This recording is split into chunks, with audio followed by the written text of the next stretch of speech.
मर्दान कचहरी खुदकुश धमाके की सीसीटीवी फुटेज वक्त न्यूज ने हासिल कर ली है। फुटेज में कचहरी के बाहर के मनाजिर वाज़ेह तौर पर देखे जा सकते हैं। धमाके के बाद लोग जाने बचाने के लिए अफरा तफरी में भागे। इसी बारे में मजीद अपडेट्स लेंगे खालिद उर रहमान से।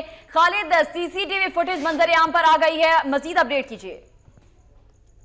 इस फुटेज में देखा जा सकता है कि इस धमाके से कबल जिंदगी मामूल के मुताबिक थी। लोग वहां से कचहरी के सामने से गुजर रहे थे, गाड़ियां वहां से गुजर रही थी और इस दौरान खुदकश हमलावर जिसको देखा जा सकता है सीसीटीवी फुटेज में कि वो रोड किनारे सड़क को क्रॉस करके आता है और उसके बाद वो फुटपाथ पे चढ़ जाता है। फुटपाथ पे चढ़ने के बाद वो कचहरी के करीब आता है जहां पर वो दस्ती बम से हमला करता है और जब पहला धमाका यहाँ पर होता है तो उसके बाद देखा जा सकता है कि लोग अपनी जाने बचाने के लिए वहां से भागते हैं और वहां पर वो देखा जा सकता है कि दूर से पुलिस एहलकार भी मौजूद है जो कि अलर्ट हो जाता है। और इस फुटेज में देखा जा सकता है कि किस तरह वो सड़क के किनारे पैदल चलते हुए वो आया है, रोड को उसने क्रॉस किया है, उसके बाद फुटपाथ पे चढ़ा है और फुटपाथ पे चढ़ने के बाद उसने कचहरी गेट पर हमला किया है।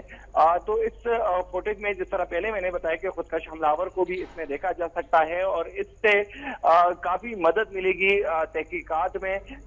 हम इस धमाके की अगर बात की जाए तो इस धमाके में 13 अफराद शहीद हो चुके हैं, जिनमें वकला भी शामिल है, जिनमें पुलिस एहलकार भी शामिल है, आम शहरी भी शामिल है। 30 से ज्यादा जख्मी हैं जो कि अब भी उनमें बेशतर मर्दान के मुख्तलिफ अस्पतालों में जेर इलाज हैं। जी ठीक है, बहुत शुक्रिया खालिद उर रहमान, आपने अपडेट किया।